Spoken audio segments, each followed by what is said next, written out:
മാറാവട്ടെ. ആമീൻ. അനിവാര്യമായും അറിയേണ്ടുന്ന കാര്യങ്ങൾ ചോദിക്കാൻ അറിയുമെങ്കിൽ പറഞ്ഞുതരാം, ഇല്ലെങ്കിൽ അറിയില്ല എന്ന് പറയും.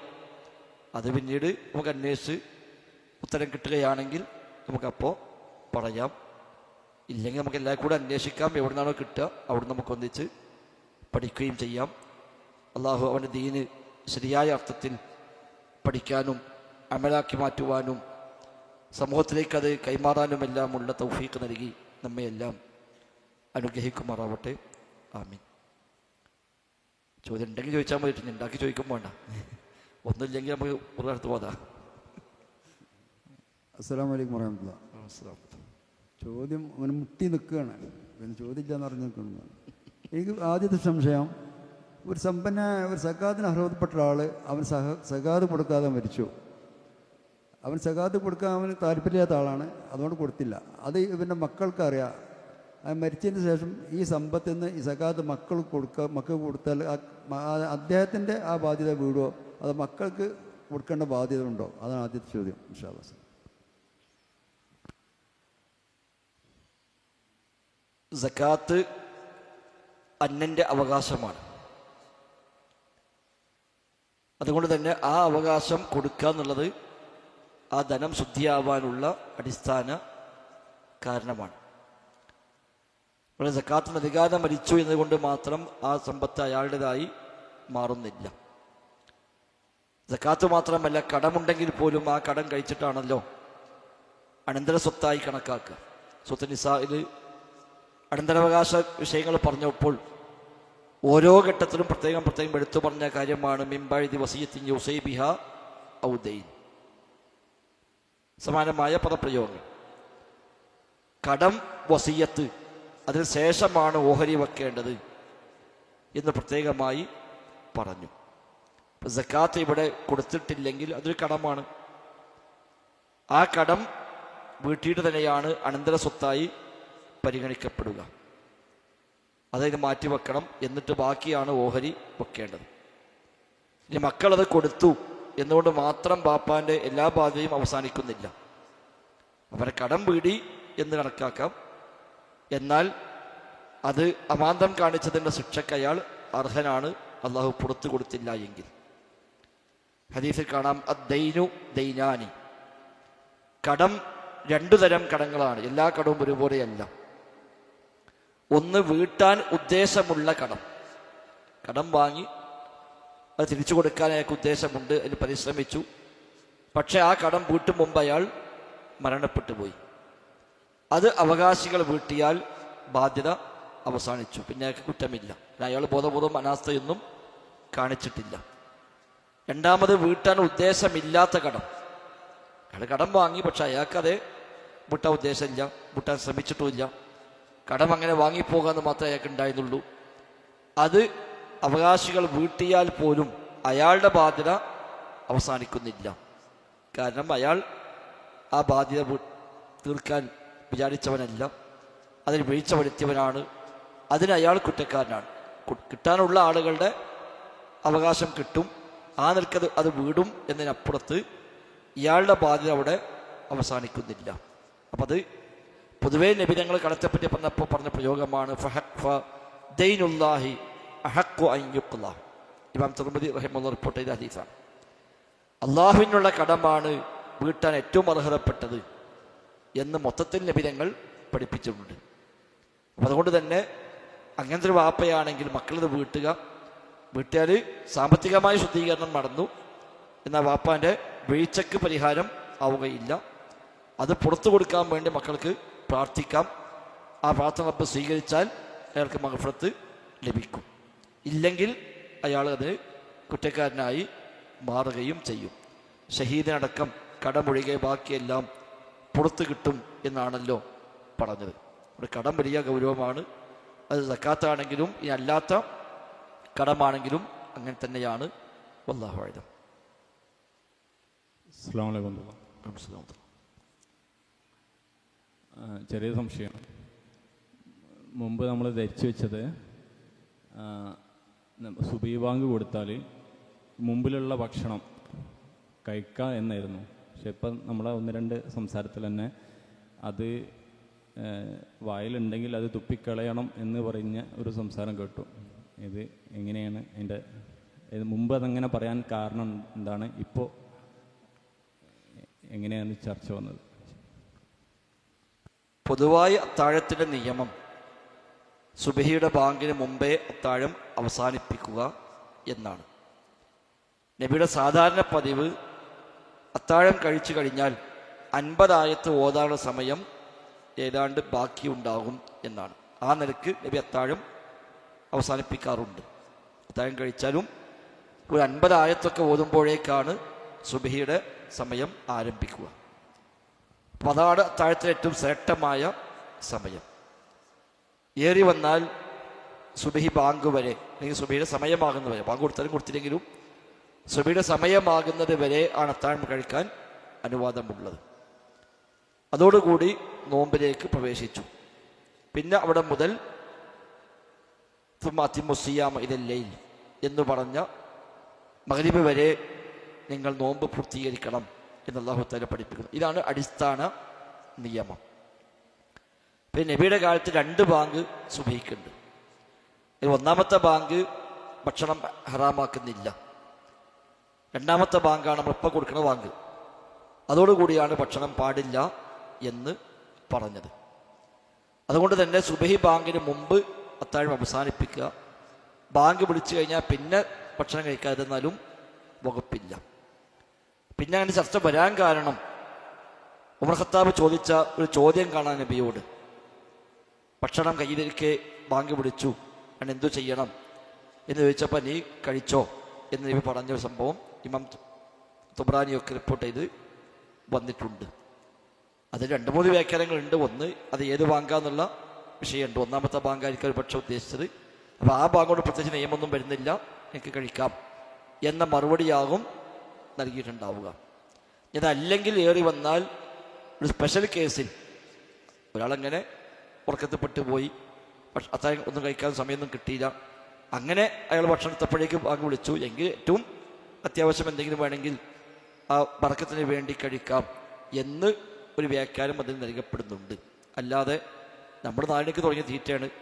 ഒക്കെ തിന്ന് ചോറും പേച്ച് പിന്നെ അവലും വെള്ളം കുടിച്ച് പിന്നെ കാരക്കും തിന്ന് പിന്നെ ഒരു ചായ ബാക്കിയുണ്ട്, അത് കുടിക്കാൻ നിൽക്കുമ്പോൾ ബാങ്ക് കൊടുത്താൽ അത് കുഴപ്പമില്ല, ബാങ്ക് കൊടുത്താലും കുടിക്കുക എന്ന് പറഞ്ഞിട്ട് പിന്നെ അതും കൂടി കുടിച്ച് തീർക്കാൻ ഏതെന്നാലും ഇതിലൊന്നും നമുക്ക് തെളിവില്ല. അപ്പം ഏറ്റവും സൂക്ഷ്മത ആ ബാങ്കിനും അല്പം കൂടി മുമ്പേ തന്നെ അത്താഴം അവസാനിപ്പിക്കുക. അതാണ് നബിയുടെ സാധാരണ പതിവ്. ഈ മസാല ചർച്ച ചെയ്തപ്പോൾ ഒരു പക്ഷേ മുമ്പ് ചിലക്കൊക്കെ ഒരു എന്തെങ്കിലും സൂക്ഷ്മതക്കുറവ് വന്നിട്ടുണ്ടോ എന്നുള്ള വഴി നമുക്കറിയില്ല. അതുകൊണ്ടൊക്കെ ആയിരിക്കാം അങ്ങനെ ഒരു ചർച്ച വന്നത്. അല്ലാഹു അഅലം. ഇവിടെ മറ്റൊരു ചോദ്യം, അള്ളാഹുവിനെ നാഥൻ തമ്പുരാൻ പടച്ചവൻ എന്ന് പറയുന്ന വിധി എന്താണെന്ന്. റബ്ബിന്റെ നാമങ്ങൾ എന്ന് പറയുമ്പോൾ അത് 2-3 അസുലുകൾ നമ്മളതിൽ മനസ്സിലാക്കേണ്ടതുണ്ട്. ഒന്ന്, റബ്ബിനൊരു പേരിടാൻ അള്ളാഹ്ക്ക് മാത്രമേ അധികാരമുള്ളൂ, വേറെ ആർക്കും അധികാരമില്ല. അള്ളാഹ്ക്കൊരു പേര്, ഇന്ന പേര് അള്ളാഹ്ക്കുണ്ട് എന്ന് പറയാൻ നമുക്ക് പറ്റൂല. അത് അള്ളാഹ് പറയണം, അല്ലെങ്കിൽ അള്ളാഹുവിൻ്റെ റസൂൽ സ്വല്ലല്ലാഹു അലൈഹി വസല്ലം തങ്ങൾ വഹി പ്രകാരം നമ്മെ പഠിപ്പിക്കണം. അല്ലാതെ പടച്ച റബ്ബിന് പേര് പറയാൻ അവകാശമില്ല. സ്വഹീഹ് ഹദീസിൽ സ്ഥിരപ്പെട്ടു വന്ന, ഖുർആനിൽ സ്ഥിരപ്പെട്ടു വന്ന പേരുകൾ മാത്രമേ നമുക്ക് റബ്ബിൻ്റെ പേരുകളായി വിശേഷണങ്ങളെയൊക്കെ വിളിക്കാൻ പാടുള്ളൂ. എന്നാൽ റബ്ബിനെ പേര് വിളിക്കലല്ലാതെ റബ്ബിനെ പരിചയപ്പെടുത്തുന്ന രീതിയിൽ ഇത് വേണം എന്നില്ല. റബ്ബിനെ പരിചയപ്പെടുത്തുക, അള്ളാഹ്ക്ക് പേര് പറയല്ല. അള്ളാഹിനെ മറ്റുള്ളവർക്ക് പരിചയപ്പെടുത്താൻ വേണ്ടി ഒരു പക്ഷേ അവർക്ക് മനസ്സിലാകുന്ന ഭാഷയിൽ റബ്ബിനെ കുറിച്ച് പറഞ്ഞു കൊടുക്കേണ്ടി വരും. അതിന് ഇത്തരം പദപ്രയോഗങ്ങൾ പ്രയോഗിക്കാം. ഇപ്പം നാഥൻ എന്നൊരു പേര് അള്ളാഹ്ക്ക് ഉണ്ടോ വെച്ചാൽ അങ്ങനെ പേരില്ല, അങ്ങനെ പേരില്ല. അപ്പം അള്ളാഹിൻ്റെ പേരാണ് നാഥൻ എന്ന് പറയാൻ പറ്റില്ല, അത് തെറ്റാണ്. എന്നാൽ റബ്ബിനെ പരിചയപ്പെടുത്തുമ്പോൾ ആകാശം പടച്ചവനാണ്, ഭൂമി പടച്ചവനാണ്, ലോകം സൃഷ്ടിച്ചവനാണ്, ലോകത്തിൻ്റെ രക്ഷിതാവാണ് എന്നൊക്കെ പറഞ്ഞു കൊടുക്കാൻ പറ്റുമോ? അത് ഇഖ്ബാറാണ്, അള്ളാഹിനെ കുറിച്ച് അറിയിച്ചു കൊടുക്കലാണ്, പേര് വെക്കലല്ല. അത് രണ്ടും വേർതിരിച്ച് മനസ്സിലാക്കാതെ പോകുമ്പോഴാണ് ഇങ്ങനത്തെ വാക്കുകൾ പ്രസംഗത്തിൽ വരുമ്പോഴേക്ക് അത് സലഫിയത്തല്ല, അത് പഴിച്ചു പോയി എന്ന് പറഞ്ഞ് ചില ആളുകളൊക്കെ വിഷയം ഉണ്ടാക്കുന്നത്. അതിൻ്റെ ആവശ്യമില്ല. അപ്പം റബ്ബിനെ കുറിച്ച് നമുക്ക് പരിചയപ്പെടുത്താൻ ഏത് ഭാഷയിലും ഏത് പദപ്രയോഗങ്ങളും കേൾക്കുന്ന ആൾക്ക് മനസ്സിലാകുന്ന തരത്തിൽ നമുക്ക് ഉപയോഗിക്കാം. ഇപ്പം പടച്ചവൻ, ഖാലിഖ് എന്നതിൻ്റെ മലയാള വാക്കാണ് പടച്ചവൻ. എന്നാൽ ഖാലിഖ് എന്ന പദത്തിന് അങ്ങനെ തന്നെ ആപ്റ്റായ ഒരു പദമാണോ പടച്ചവൻ എന്നുള്ളത്? അല്ല. അറബിയിൽ ഖാലിഖ് എന്ന് പറയുമ്പോൾ കിട്ടുന്ന അർത്ഥവ്യാപ്തി മലയാളത്തിൽ പടച്ചവൻ എന്നതിന് കിട്ടുകയില്ല. അറബിയിൽ റബ്ബ് എന്ന് പറഞ്ഞാൽ ഉള്ള അർത്ഥവ്യാപ്തി രക്ഷിതാവ് എന്ന വാക്കിന് ലഭിക്കുകയില്ല. എന്നാൽ പരിഭാഷപ്പെടുത്തുമ്പോഴൊക്കെ മലയാള ഭാഷയുടെ പരിമിതി കണക്കിലെടുത്തുകൊണ്ട് തന്നെ ഉപയോഗിക്കാവുന്ന പരമാവധി ഒരു പദം ഉപയോഗിക്കുകയാണ് പരിഭാഷകന്മാരൊക്കെ ചെയ്യാറുള്ളത്. മാന്യമൊഴിയുടെ പരിഭാഷകൾ നോക്കിയാൽ ലോകരക്ഷിതാവ് എന്ന് ഒരുപാട് സ്ഥലത്ത് കാണാൻ പറ്റും. റബ്ബുൽ ആലമീൻ എന്നതിന് സർവ്വലോക രക്ഷിതാവായ അള്ളാഹ്. അപ്പൊ സർവ്വലോക രക്ഷിതാവ് എന്ന് അള്ളാഹ്ക്ക് പേരുണ്ടോ? ഇല്ല. റബ്ബുൽ ആലമീൻ എന്നാണ് അള്ളാഹ്ക്ക് പേരുള്ളത്. റബ്ബുൽ ആലമീൻ എന്നതിൻ്റെ തനതായ ആശയമാണോ സർവ്വലോക രക്ഷിതാവ്? ഒരിക്കലുമല്ല. റബ്ബ് എന്നതിന് വളരെ വിശാലമായ അർത്ഥം അറബി ഭാഷയിലുണ്ട്. ആ അർത്ഥവ്യാപ്തി രക്ഷിതാവ് എന്ന മലയാള വാക്കിന് ഒരിക്കലും ഇല്ല. അത് മറ്റു ഭാഷകളുടെ പരിമിതിയാണ്, അറബി ഭാഷയുടെ വിശാലതയാണ്. വിശുദ്ധ ഖുർആൻ അറബിയിൽ ഇറക്കിയത് തന്നെ ലഅല്ലക്കും തഅഖിലൂൻ എന്നല്ല പറഞ്ഞു, ചിന്തിക്കാൻ വേണ്ടിയാണ് അറബിയിൽ ഇറക്കിയത്. അപ്പൊ മലയാളത്തിലോ ഇംഗ്ലീഷിലോ ഇറക്കിയാൽ ചിന്തിക്കാൻ പറ്റുന്നതിനേക്കാൾ ഏറെ അറബിയിൽ ഇറക്കിയാൽ ചിന്തിക്കാൻ കഴിയും. അറബി ഭാഷയുടെ വ്യാപ്തി അതാണ്. ഒരു ലഫ്ദിന് പോലും അറബി പദമില്ലാതെ പ്രയാസപ്പെടുന്ന സാഹചര്യമില്ല. അതൊരു യാഥാർത്ഥ്യമാണ്. അതുകൊണ്ട് അള്ളാഹിന്റെ പേരായി പറയാൻ ഇതൊന്നും പറ്റില്ല. എന്നാൽ റബ്ബിനെ പരിചയപ്പെടുത്താൻ വേണ്ടി സട്ടാവ് എന്നോ നാഥനെ എന്നോ പടച്ചവനെ എന്നോ ഒക്കെ ഉപയോഗിച്ചാൽ അത് തെറ്റായ കാര്യമൊന്നുമല്ല. എന്നാൽ മുസ്ലിമീങ്ങൾക്കിടയിലോ ഒരു ദർസിലോ ക്ലാസ്സിലോ ഒക്കെ പറയുമ്പോൾ നമുക്ക് ഇതിനേക്കാൾ നല്ല വാക്ക് സ്ഥിരപ്പെട്ട പേരുകൾ പറയാണ്. നാഥ എന്ന് പ്രാർത്ഥിക്കുമ്പോൾ വിളിക്കുന്നതിനേക്കാൾ നല്ലത് റബ്ബേ എന്ന് വിളിച്ചാൽ ഈ ഒരു വസ്വാസം ഇവിടെ ഇല്ല. കാരണം അള്ളാഹിന്റെ പേരായി വിളിക്കുമ്പോൾ നാഥ എന്ന് വിളിക്കാൻ പറ്റില്ല. അതായത് പേരായി വിളിക്കുമ്പോൾ യാ റബ്ബ്, റബ്ബേ, റഹ്മാനെ, റഹീമേ, അള്ളാഹുവേ എന്നൊക്കെ വിളിക്കാം പേരായിട്ട് വിളിക്കുമ്പോൾ. എന്നാൽ പറഞ്ഞു കൊടുക്കുമ്പോൾ നമുക്ക് ഇത്തരം പദങ്ങളൊക്കെ പറഞ്ഞു കൊടുക്കുകയും ആവാം. അള്ളാഹു അഅലം. വിത്തറിലെ കുനൂത്തിൽ ഇമാം പറയുന്നതിന് മൗനമായി നിൽക്കുന്നതാണോ സുന്നത്ത്? ആമീൻ പറയണോ? ആമീൻ പറയാം, പ്രാർത്ഥനയ്ക്ക് ആമീൻ പറയാം. പ്രാർത്ഥനയുടെ പൊതുവായ മര്യാദയാണ് ആമീൻ പറയുക എന്നത്. സ്വഹാബിമാർ പ്രാർത്ഥിക്കുകയും ആമീൻ പറയുകയും ചെയ്തതായിട്ട് വന്നിട്ടുണ്ട്. നബീന് പ്രത്യേകിച്ച് അങ്ങനെ ഇതൊന്നും വന്നിട്ടില്ല. സ്വഹാബിമാർ വിത്തറിലെ കുനൂത്തിൽ പല ദുആകൾ നിർവഹിച്ചത്, ഒരു ആമീൻ പറഞ്ഞത് എല്ലാം നമുക്ക് കാണാൻ കഴിയും. ഇനി അതൊന്നുമില്ലെങ്കിലും പൊതുവായി ദുആയുടെ മര്യാദയാണ് ദുആക്ക് ആമീൻ ചൊല്ലുക എന്നത്. ഇതാ ദഅഉതു ഫഅമ്മിനു എന്ന പ്രയോഗം തന്നെ കാണാൻ കഴിയും. ദുആ ചെയ്താൽ ആമീൻ പറയുക എന്ന് പൊതുവായി പഠിപ്പിക്കപ്പെട്ട കാര്യവുമാണ്. ആ നിലക്ക് പൊതുവായ അർത്ഥത്തിൽ തന്നെ നമുക്ക് ആ ദുആന് ആമീൻ പറയാം എന്നാണ് മനസ്സിലാകുന്നത്. വല്ലാഹു അഅലം. എൻ്റെ ഫോണിക്ക് കുറേ ചോദ്യങ്ങൾ വന്നിരുന്നു. ഫോണോട് ചാർജ് കഴിഞ്ഞപ്പോൾ കുത്തിവെച്ചതാണ്. ലേശം ചാർജ് ആയി കിട്ടിയാൽ കൊണ്ടുവരാം, അപ്പം അത് വായിച്ച് പറയാം. അസ്സലാമു അലൈക്കും. ചോദിക്കും.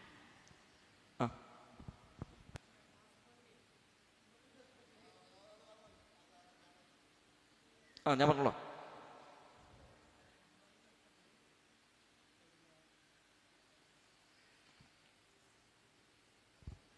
മലപ്പുറം ജില്ലയിൽ കോഴിക്കോട് ജില്ലയിൽ ആദ്യം പെരുന്നാൾ നോമ്പുണ്ടാകല്, പിന്നെ കാസർഗോഡ്, പിന്നെ തിരുവനന്തപുരം ഭാഗത്ത്. അതിന് പിറ്റേന്നൊക്കെയാണ് ഡൽഹിയിലൊക്കെ ഉണ്ടാകല്. ഇക്കുറി നമുക്ക് മാസം കണ്ടത് പിന്നെ 1-ാം തീയതിയാണ് മൊത്തത്തിൽ. ഞാൻ കേട്ടത് ശരിയാണെങ്കിൽ അമേരിക്കയിലടക്കം മാർച്ച് 1-നാണ് നോമ്പ്. നമ്മൾ കേരളത്തിൽ മാത്രമാണോ മാർച്ച് 2-നായത്? അതാ പണ്ടത്തെ കൗല് ഒഴിവാക്കിയും കണ്ട് ഇപ്പോൾ ആൾക്കാർ മൊത്തത്തിൽ ഇപ്പോൾ ഡൽഹിയിലൊക്കെ ഇപ്പോൾ കേരളത്തിലായ മാതിരി തന്നെ 2-ാം തീയതിയാണ് ആയത്.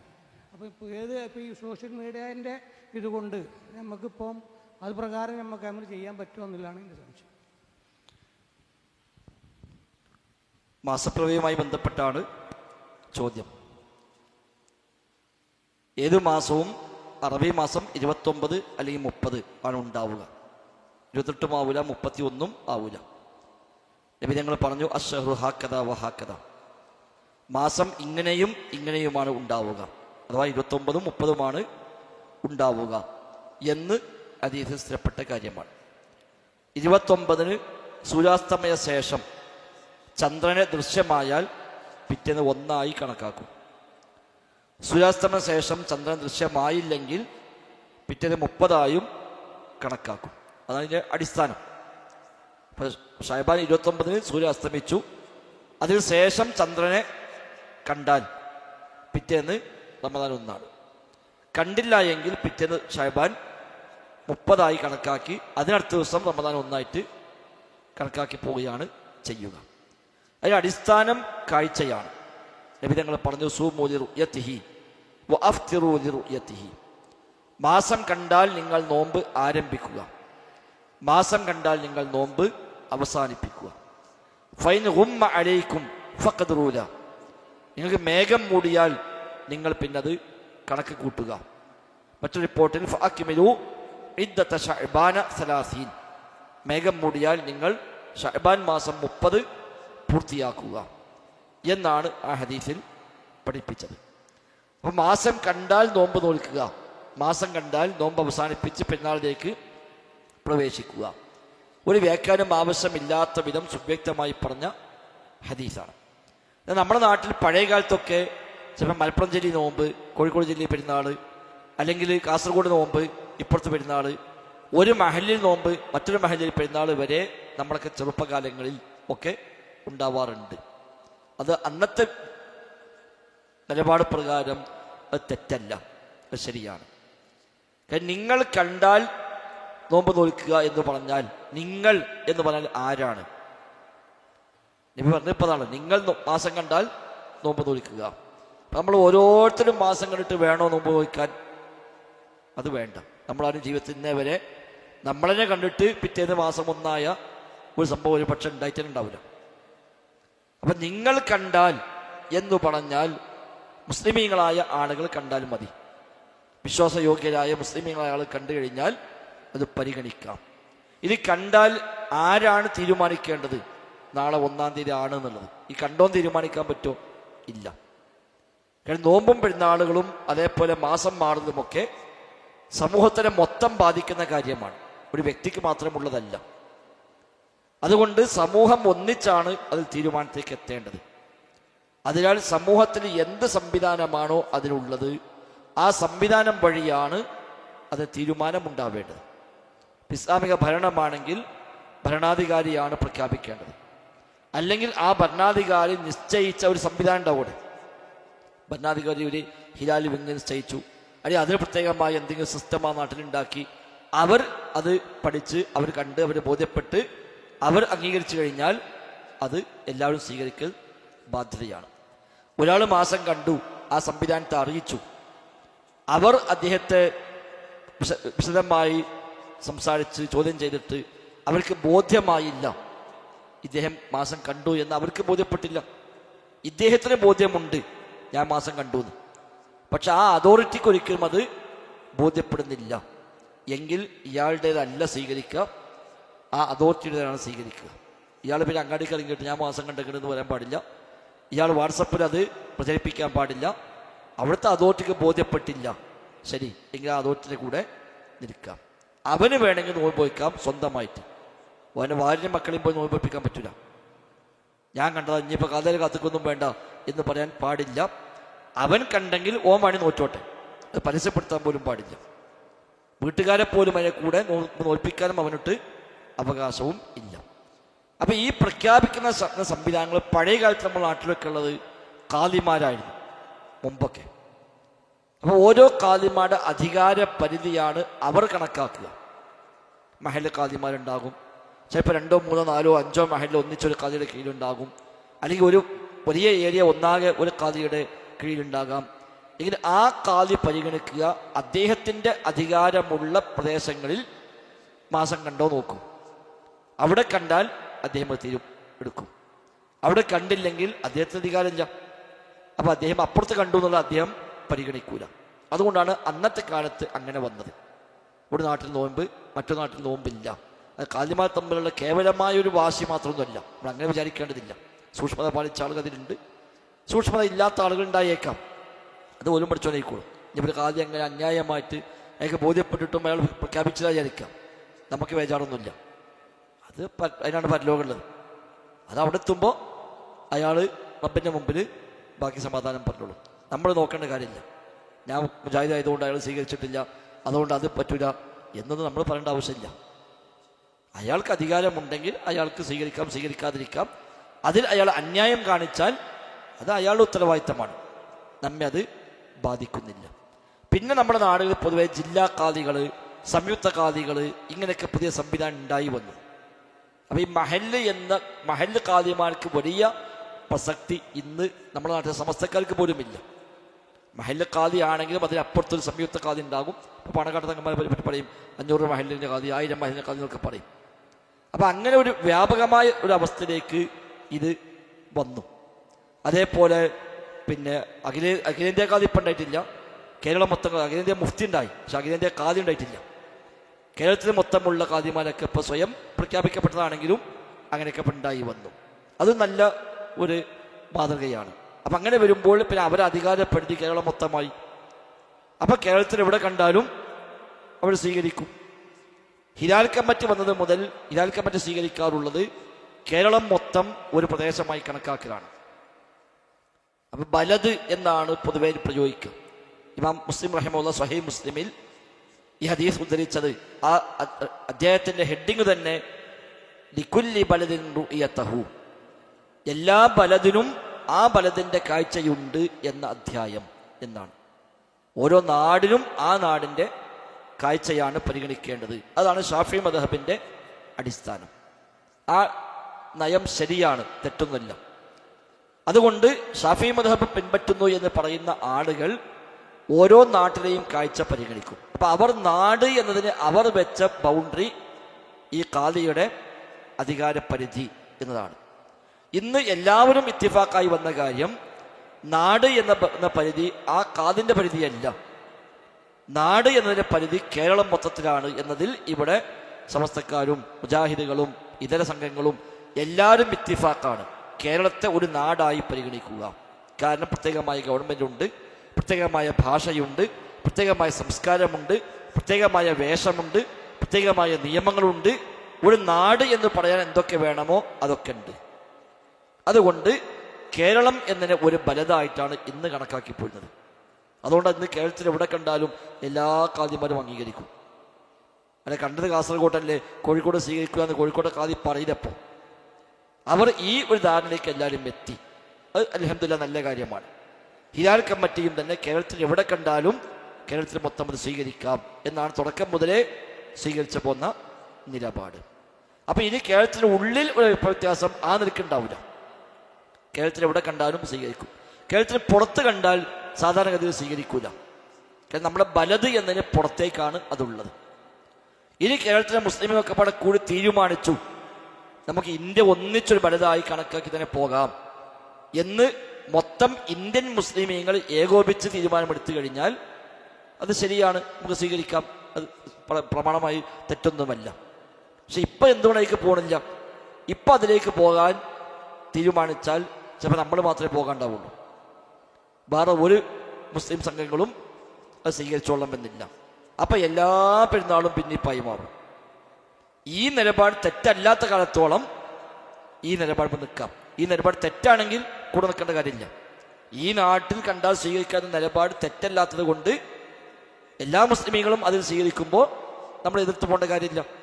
ഇനി ഇന്ത്യയിൽ എവിടെ കണ്ടാലും ഇന്ത്യ മൊത്തം സ്വീകരിക്കാം എന്നിടത്തേക്ക് വൈകാതെ ഇന്ത്യൻ മുസ്ലിമീങ്ങൾ എത്തുകയാണെങ്കിൽ അത് സ്വീകാര്യമാണ്. ഇപ്പം ഇന്ത്യൻ ഗ്രാൻഡ് മുഫ്തി ഉണ്ടായ സ്ഥിതിക്ക് ഇന്ത്യൻ ഗ്രാൻഡ് ഖാദി വൈകാതെ വന്നുകൂടെയൊന്നുമില്ല.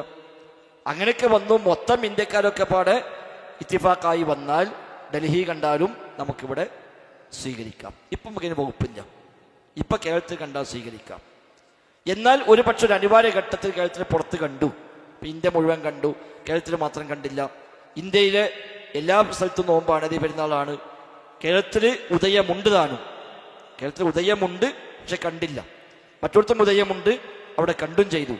അപ്പം അന്നത്തെ ഒരു മുസ്ലിം സമുദായം ഒന്നിച്ചു കൂടി ചർച്ച ചെയ്തിട്ട് ആ കാഴ്ച നമുക്ക് അസലായി സ്വീകരിക്കാം എന്ന് എല്ലാവരും അംഗീകരിച്ചു കഴിഞ്ഞാൽ അത് ശരിയാണ്, തെറ്റായ കാര്യമൊന്നുമല്ല. അതാണ് ഇപ്പോൾ 2 കൊല്ലം മുമ്പ് നമ്മൾ ബഡ്ക്കൽ മാസം കണ്ടപ്പോൾ ഇവിടെ സ്വീകരിച്ചു. അപ്പം അന്ന് നമ്മുടെ ഇതാൽ കമ്മിറ്റിയൊക്കെ പെട്ടെന്ന് സ്പെഷ്യലായിട്ട് മീറ്റിംഗ് വിളിച്ചു, ഇതിലെല്ലാ മസലയും ചർച്ച ചെയ്തു. അങ്ങനെ വിശദമായി ചർച്ച ചെയ്തിട്ട് നമ്മുടെ എല്ലാ ആലിമീങ്ങളും ഇത്തിഫാക്കായി അവരത് സ്വീകരിക്കാൻ അംഗീകാരം കൊടുത്തു. അത് ഇവിടുത്തെ ഇതര സംഘങ്ങളുമായി മുഷാവറ ചെയ്തു, അവരും അതിലേക്ക് വരാൻ തയ്യാറായി. അങ്ങനെയാണ് അന്ന് കേരളത്തിൽ എല്ലാവരും ആ മാസപ്പിറവിയെ സ്വീകരിച്ചത്. നമ്മൾ മാത്രം തീരുമാനിച്ച തീരുമാനമൊന്നുമല്ല, ഇതര മുസ്ലിം സംഘടനകളുമായിട്ട് പോലും നമ്മുടെ നേതൃത്വം ബന്ധപ്പെടുകയും അവരോടൊക്കെ ഞങ്ങളിത് സ്വീകരിക്കുകയാണ്, അതിന് മതപരമായ വശം ഇന്നതൊക്കെയാണ്, അത് ഇന്ന തെളിവടിസ്ഥാനത്തിലാണ് എന്നൊക്കെ പറഞ്ഞ് നമ്മുടെ നിലപാട് അവരറിയിക്കുകയും എന്നാൽ ഞങ്ങൾ ചർച്ച ചെയ്യട്ടെ അവർ പറഞ്ഞു, അവർക്കിത് ചർച്ച ചെയ്തു, അവരും അത് സ്വീകരിക്കാൻ തയ്യാറായി. അങ്ങനെയാണ് അന്ന് ആ കാഴ്ചയെ നമ്മൾ ഇത്തിഫാക്കായി സ്വീകരിച്ചത്. അതിന് തെറ്റല്ല, അത് ശരിയാണ് താനും. അപ്പം ഏതായിരുന്നാലും ഒരു ബലദ് എന്ന് വിളിക്കാവുന്നത് എവിടെയാണോ അതാണ് നമ്മളിപ്പോൾ പരിഗണിച്ച് പോകുന്നത്. ബലദിൻ്റെ കൺസെപ്റ്റുകൾ മാറി മാറി വരും. ഇപ്പം ഇന്ത്യ പഴയ കാലത്ത് 500 നാട്ടുരാജ്യങ്ങളായിരുന്നു. കേരളം തന്നെ 3 രാജ്യമായിരുന്നു. ഇപ്പോൾ ഒന്നായി മാറി. നബിയുടെ കാലത്ത് മക്ക വേറെ രാജ്യം, മദീന വേറെ രാജ്യം, ത്വായിഫ് വേറെ രാജ്യം. നബി മക്കയിൽ നിന്ന് ആദ്യം പോയത് ത്വായിഫിലേക്കാണ്. പീഡനം സഹിക്കവയ്യാതെ ത്വായിഫിലേക്ക് പോയി, രക്ഷയില്ല, മടങ്ങിപ്പോന്നു. മക്കത്തിന് ഹിജറ പോയത് മദീനത്തേക്കാണ്. ലാ ഉഖ്സിമു ബിഹാദൽ ബലദ്, ഈ ബലദിനെ കൊണ്ട് ഞാൻ സത്യം ചെയ്യുന്നു എന്ന് അല്ലാഹ് പറഞ്ഞു. ആ ബലദ് ഏതാണ്? സൗദി അറേബ്യ അല്ല, ആ ബലദ് മക്കയാണ്. അപ്പൊ മക്കൾക്ക് അല്ലാഹ് ബലദ് എന്ന് ഉപയോഗിച്ചു. അന്ന് മക്ക മാത്രമേ ഇതിലുള്ളൂ. മദീന മറ്റൊരു ബലദാണ്, ത്വായിഫ് മറ്റൊരു ബലദാണ്. ഇന്ന് മക്കയും മദീനയും ത്വായിഫും എല്ലാം ഒറ്റ ബലദിന് കീഴിലാണ് വരുന്നത്. എന്നാൽ ഇന്നും സൗദി അറേബ്യ നമുക്ക് കാണാം ബലദിയ എന്ന് പറയും. ബലദിയ എന്തിനാ ബലദിയ അറിയാം? മുനിസിപ്പാലിറ്റി. അപ്പം അതാണ് ശരിക്കും ഒരു ബലദ്. ഒരു പോസ്റ്റ് ഓഫീസ്, ഒരു പോലീസ് സ്റ്റേഷന്, അതേപോലെ അനിവാര്യമായ കാര്യങ്ങളൊക്കെ ഉള്ള ഒരു ഏരിയക്കാണ് അവർ ബലദിയ എന്ന് ഉപയോഗിക്കുന്നത്. അപ്പം അതുവരെ ബലദായിട്ട് വേണമെങ്കിൽ പരിഗണിക്കാൻ പറ്റും എന്ന് ഭാഷാപരമായി തന്നെ മനസ്സിലാക്കാൻ കഴിയും. അപ്പം നമ്മുടെ നാട്ടിൽ ഇപ്പോൾ സ്വീകരിച്ചു പോകുന്ന നയം കേരളം എന്നതിനെ ഒരു ബലദായി, ഒരു മത്തുല ആയി പരിഗണിക്കുന്നു. ഇതിന് ഏറ്റവും വ്യത്യാസം ഉണ്ടാവും. അപ്പം ഇനി റമദാൻ 29 ഉദയം നോക്കിയാൽ, റമദാൻ 29 പിന്നെ ഞായറാഴ്ച, മാർച്ച് 31 ഞായറാഴ്ച, അന്ന് ഉദയമുണ്ട്. കാസർഗോഡ് നോക്കിയാൽ 60 മിനിറ്റ് ഉദയം ഉണ്ടാവും, കണ്ണൂർ 60 മിനിറ്റ് ഉണ്ടാവും. എന്നാൽ കോഴിക്കോട് കൊച്ചിയൊക്കെ എത്തുമ്പോഴേക്ക് 59 മിനിറ്റാണ്. 1 മിനിറ്റ് വ്യത്യാസമുണ്ട്. അവിടുത്തെ ഉദയവും ഇവിടുത്തെ ഉദയവും വ്യത്യാസമുണ്ട്. എന്നാലും ആ വ്യത്യാസം നമ്മൾ കണക്കെടുക്കാൻ മാത്രമില്ല. കാരണം 1/2 മിനിറ്റ് 1 മിനിറ്റ് ഒക്കെ വ്യത്യാസമുള്ളത്. ഉദയമുണ്ടല്ലോ, ഇവിടെ ഉദയമുണ്ട്, അവിടെ ഉദയമുണ്ട്. അപ്പോൾ ഒന്നിച്ച് സ്വീകരിക്കാം. എന്നാൽ 28-ന് റമദാൻ 28-ന് 29 ആയ മനുഷ്യന്മാരുണ്ട്. നമ്മൾ 28 നോമ്പ് വയ്ക്കുമ്പോൾ 29 നോമ്പ് വയ്ക്കുന്ന മനുഷ്യന്മാരുണ്ട്. അന്ന് കാസർഗോഡ് 1 മിനിറ്റ് ഉദയമുണ്ട്, കണ്ണൂർ 0 കോഴിക്കോട് 0 കൊച്ചി 0 അപ്പുറത്തും 0. അപ്പം അന്ന് ഏതായാലും പിന്നെ മാസപ്പിറവി ദൃശ്യമാവില്ല എന്ന് ഉറപ്പാണ്. അപ്പം ഈ വ്യത്യാസങ്ങൾ വരാം. അത് തന്നെ ഇപ്പം നമ്മൾ പരിഗണിക്കുന്നത് ഈ ഒരേ ലൈനാണ്. കാസർഗോഡ്, കണ്ണൂർ, കോഴിക്കോട് എന്നൊക്കെ പറഞ്ഞാൽ തീരദേശം അങ്ങനെ ഒരേ ലൈനാണ്. അവിടെ വ്യത്യാസങ്ങൾ ഉണ്ടാവില്ല വല്ലാതെ. കിഴക്കോട്ട് പോകുമ്പോൾ വ്യത്യാസം വരും. ഇപ്പം കോഴിക്കോട് ടൈമും ഇവിടെ ഒരു നിലമ്പൂർ വഴിക്കടവ് ടൈം കൊടുത്താൽ വ്യത്യാസം ഉണ്ടാവും. പക്ഷെ കേരളം വീതി കുറവായതുകൊണ്ടാണ് നമ്മൾ വീതി പരിഗണിക്കാത്തത്. കേരളം ഇങ്ങനെ നീളത്തിലാണല്ലോ. വീതി ഒരു മൊത്തലായി ഉദയസ്ഥാനമായി പരിഗണിക്കാൻ മാത്രമുള്ളൊരു വീതി ഇല്ല. അപ്പം അങ്ങോട്ട് പിടിച്ചിട്ടില്ല. നമ്മൾ ഈ നീളത്തിൽ 4 ഏതാണ്ട് ഒരേ ലൈൻ. അതാണ് ഈ 1 മിനിറ്റ് ഒക്കെ മാത്രം വ്യത്യാസം വരുന്നത്. അപ്പം മിനിയൂട്ടി ടൈമും താഴത്തെ ടൈമും വ്യത്യാസം ഉണ്ടാവും. ഇത് സമുദ്രം നിൽക്കുന്ന 2000 അടി മേലെയാണ് മിനിയൂട്ടി നിൽക്കുന്നത്. അതുകൊണ്ട് താഴത്തിറങ്ങിയുള്ള ടൈമും ഇപ്പോഴത്തെ ടൈമും നിങ്ങൾ ഗൂഗിൾ സെർച്ച് ചെയ്താൽ വ്യത്യാസം ഉണ്ടാവും. കലണ്ടർ അടിക്കുമ്പോൾ ഈ ഓരോ സ്ഥലവും കലണ്ടർ കൊടുക്കാൻ പറ്റുന്നല്ലോ. എല്ലാ നാടും കലണ്ടർ കൊടുക്കുന്നത് പ്രായോഗികമല്ല. അപ്പം പൊതുവെ ഏകോപിച്ച് വരുന്ന 4 സ്ഥലങ്ങൾ സെലക്ട് ചെയ്ത് ആ 4 സ്ഥലത്തെ സമയമാണ് കൊടുക്കുക. അപ്പം നമ്മളൊക്കെ ഫോളോ ചെയ്യുന്നത് ഏതാണ്? കോഴിക്കോടാണ്. കലണ്ടറിൽ കോഴിക്കോട് എന്ന് എഴുതിയ ഭാഗമാണ് നമ്മളൊക്കെ ഇവിടെ പള്ളിയിലൊക്കെ ഭാഗം കൊടുക്കാനൊക്കെ ഫോളോ ചെയ്യുന്നത്. അതിലും ഉണ്ടാവും ചെറിയ ചെറിയ വ്യത്യാസങ്ങൾ. പള്ളി നിൽക്കുന്ന പോയിന്റ് മാറുന്നതനുസരിച്ച് ചെറിയ വ്യത്യാസങ്ങൾ അവിടെയും വരും. അപ്പം ഏതായിരുന്നാലും ഈ ഹദീസ് അപ്പടി പ്രാവർത്തികമാക്കുന്നു. കണ്ടാൽ നോമ്പ് നോൽക്കുക, കണ്ടാൽ പെരുന്നാൾ അതുപ്രകാരം നമ്മുടെ നാട്ടിൽ കണ്ടാൽ നോമ്പ് നോക്കുന്നു, നമ്മുടെ നാട്ടിൽ കണ്ടാൽ പെരുന്നാൾ ആഘോഷിക്കും. ഇനിയിപ്പോൾ ഒരു കാലത്ത് ലോകം ഒന്നിച്ച് മുസ്ലിമീങ്ങൾ ഒരു ഇത്തിഫാക്കായി എന്ന് വിചാരിക്കുക, അത് പാടില്ലാത്ത കാര്യമൊന്നുമല്ല. പക്ഷെ എല്ലാവരും വരണം. ഒരു ടീം മാത്രം ലോകത്ത് എവിടെ കണ്ടാലും മതി കിട്ടുന്നെങ്കിൽ അവിടെ ഭിന്നിപ്പുണ്ടാകുകയുള്ളൂ. ഇപ്പം ലോകം മൊത്തം ഒറ്റ കാഴ്ച സ്വീകരിച്ചാൽ തർക്കമൊഴിവാക്കാം എന്നാണ് ഇപ്പം നേരത്തെ നിൽക്കുന്ന മനുഷ്യന്മാരുടെ വാദം. നേരത്തെ നോമ്പ് നോറ്റ ആളുകളുടെ വാദം എന്താണ്? സൗദി അറേബ്യ കണ്ടു, കുവൈറ്റ് കണ്ടു, അവിടെ ലോകത്തെവിടെയും കണ്ടാൽ അത് സ്വീകരിക്കുകയാണെങ്കിൽ ഇപ്പം തർക്കം ഉണ്ടാവില്ല. ആ നയം അവർ സ്വീകരിച്ചപ്പോൾ സംഭവിച്ചതെന്താണ്? ഓരോ വീട്ടിലടക്കം തർക്കമുണ്ടായി. ലോകത്ത് മൊത്തം തർക്കം അവസാനിപ്പിക്കാൻ വേണ്ടി ഒരു പോളിസി എടുത്തപ്പോൾ സ്വന്തം വീട്ടിലടക്കം തർക്കമുണ്ടായി. അപ്പോൾ തർക്കത്തിന് പരിഹാരമല്ല എന്ന് മനസ്സിലായി. പരി തന്നെ നോമ്പുള്ളവനും നോമ്പില്ലാത്തവരുണ്ടായി. അതെന്തുകൊണ്ടാണ്? ലോകത്ത് ആരും സ്വീകരിക്കാത്ത ഒരു തത്വത്തെ നാലാൾ മാത്രം സ്വീകരിക്കുമ്പോൾ ഓൽക്ക് വേറാവും. അവിടെ ഒരു കാലത്തും ഓൽക്ക് മുസ്ലിമീങ്ങളെ കൂടെ നോമ്പ് ആരംഭിക്കാനോ മുസ്ലിം ബഹുപുരുഷത്തിൻ്റെ കൂടെ പെരുന്നാൾ ആഘോഷിക്കാനോ ഒരിക്കലും അവസരം ഉണ്ടാവില്ല. എന്നും ഒരു ദിവസം നേരത്തെ ആരംഭിക്കും, ഒരു ദിവസം നേരത്തെ അവസാനിക്കുകയും ചെയ്യും. അങ്ങനെ പോവുള്ളൂ. എന്നാൽ ലോകത്തെ എല്ലാവരും ഇത്തിഫാക്കായി മൊത്തം മുസ്ലിമീങ്ങൾ അങ്ങനെ സ്വീകരിച്ചു വിചാരിക്കുക. അൽഹംദുലില്ലാഹ് ഷെയ്ഖ് അൽബാനിയൊക്കെ ഒരു ആഗ്രഹം പറയുന്നുണ്ടെങ്കിൽ, ഷെയ്ഖ് നാസറുദ്ദീൻ അൽബാനി റഹ്മത്തുള്ളാഹി ഒരു സ്വപ്നം പറഞ്ഞു, ലോകത്തെല്ലാ മുസ്ലിമീങ്ങളും ഇത്തിഫാക്കായി എല്ലാവരും കൂടെ ഒറ്റ കാഴ്ചയിലേക്ക് വന്നെങ്കിൽ എന്ന് ആഗ്രഹിക്കുന്നു. പക്ഷെ അതേതായാലും സംഭവ്യമല്ല എന്ന് അദ്ദേഹം തന്നെ പറഞ്ഞു. നടക്കൂല. അപ്പം പിന്നെ നമുക്കുള്ളത് നമ്മുടെ നാടിനെ പരിഗണിക്കുക എന്നതാണ്. അതോടൊപ്പം സൗദി അറേബ്യ കണ്ടാൽ UAE സ്വീകരിക്കണില്ലല്ലോ. UAE അവിടെ കാണുന്നുണ്ട്. അതേപോലെ ഓരോ രാജ്യങ്ങളും അവിടെ കാണുന്നുണ്ട്. അത് ഭരണാധികാരികളാണ്. ആ ഭരണാധികാരി തീരുമാനിച്ചാൽ അതാണ് അവിടുത്തെ നിയമം. അല്ലാഹു അഅലം.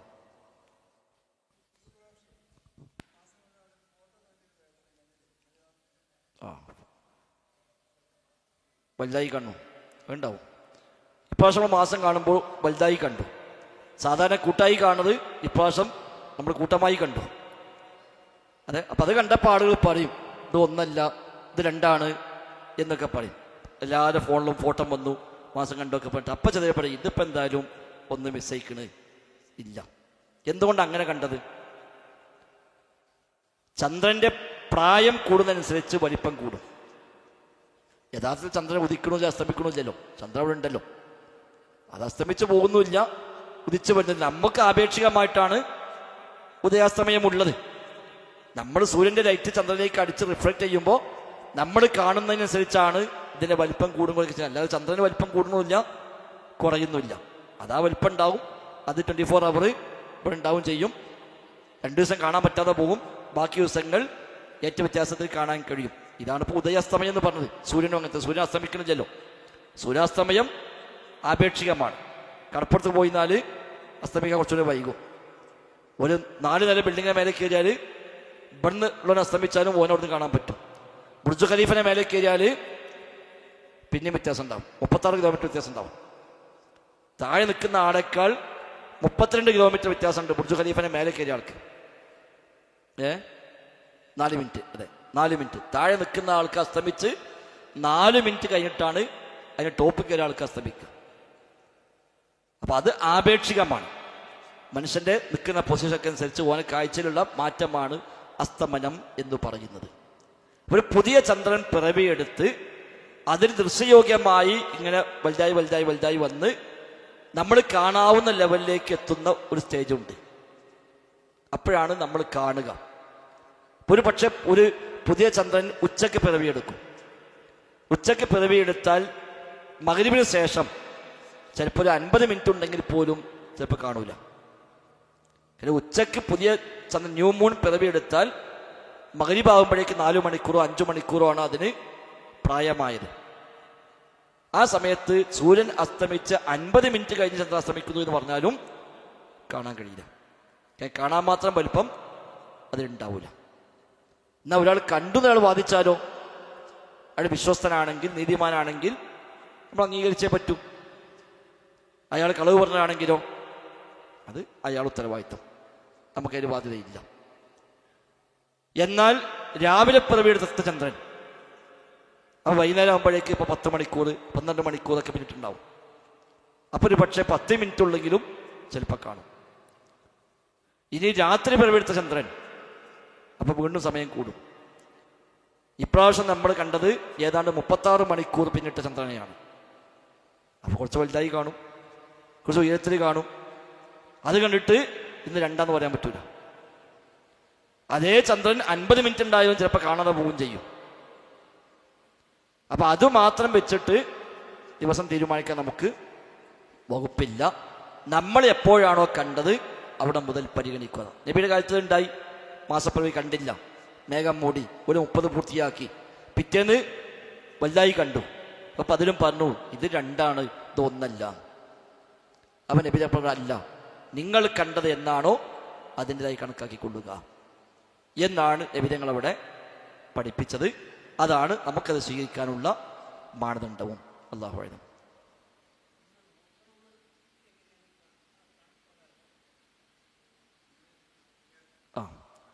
യെസ്, അതായത് ഇപ്പൊ 29 മാസം കാണുമോ ഇല്ലേ, നോക്കണോ വേണ്ടയോ, അത് കണക്ക് പ്രകാരമല്ലേന്നാണ്. കണക്കും അതിന് അവലംബിക്കുന്നുണ്ട്. കണക്ക് അവലംബിക്കുന്നത് ചന്ദ്രന്റെ സാന്നിധ്യമുണ്ടോ ഇല്ലേ എന്ന് അറിയാനാണ്. സാന്നിധ്യമുണ്ടായാൽ മാത്രം മാസം മാറൂല, സാന്നിധ്യമുണ്ടായാൽ മാത്രം ഹിലാൽ എന്ന് പറയുകയുമില്ല. അല്ലാഹു ഖുർആനിൽ പറഞ്ഞ അഹില്ല, ഹിലാലുകളെ പറ്റി നബിയെ നിങ്ങളോട് അവർ ചോദിക്കുന്നു. ഹിലാൽ എന്ന് പറയൽ അന്തരീക്ഷത്തിൽ ഉള്ള ചന്ദ്രനെ അല്ല, കണ്ട് പ്രഖ്യാപിക്കപ്പെടുന്ന ചന്ദ്രനെയാണ് ഹിലാൽ എന്ന് പറയുക. അതാണ് അറബിൽ പ്രയോഗം. ഷെയ്ഖ് സാഹിബ് തൈമിയ്യ റഹിമഹുല്ലാഹ് മജ്മൂ' ഫതാവയിൽ ഫത്വാ സമാഹാരത്തിൽ 25-ാം വാള്യത്തിൽ 100 പേജുകൾ ഈ വിഷയം ചർച്ച ചെയ്യുന്നുണ്ട്. അവിടെ അദ്ദേഹം പ്രത്യേകമായി പറഞ്ഞു, കണ്ട് പ്രഖ്യാപിക്കപ്പെടുന്നതിനെയാണ് ഹിലാൽ എന്ന് വിളിക്കുക. അല്ലാതെ അവിടെ ഉണ്ടെങ്കിൽ പോലും കണ്ടിട്ടില്ലെങ്കിൽ അതിന് ഹിലാൽ എന്ന് പറയുകയില്ല. അപ്പൊ അല്ലാഹു ഖുർആനിൽ ഉപയോഗിച്ച വാക്ക് ഹിലാൽ എന്നാണ്. ഹിലാൽ ആകല് കണ്ടു പ്രഖ്യാപിക്കപ്പെടുമ്പോഴാണ്.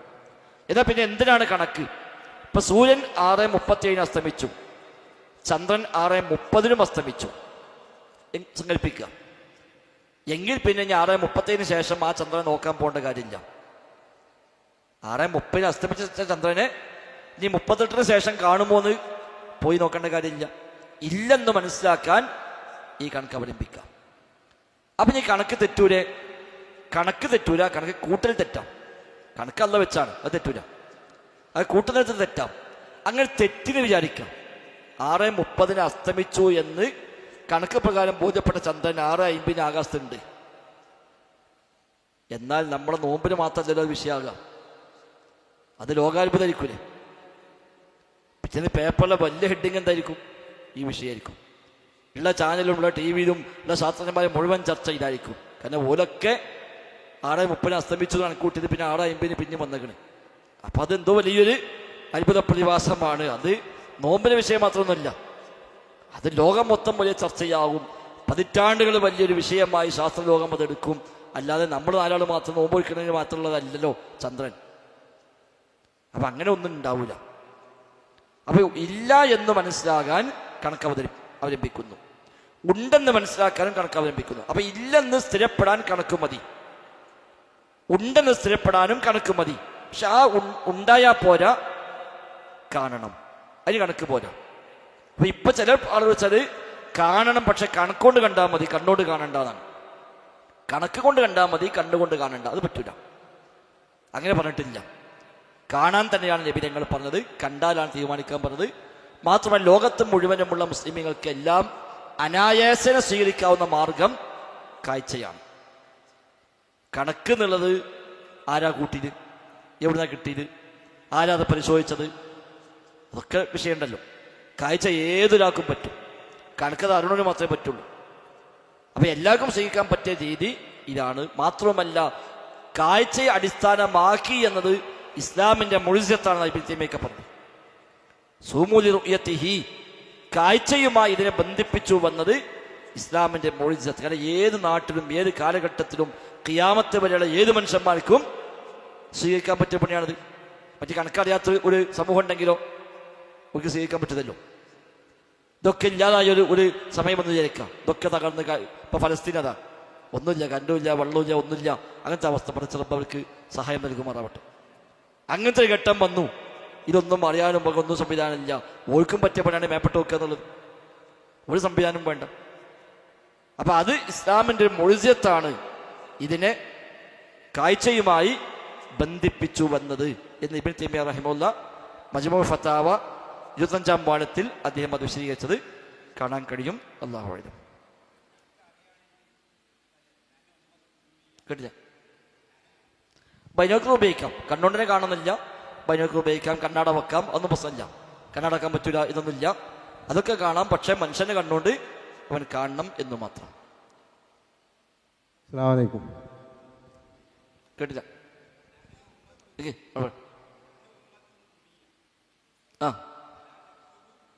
സിബു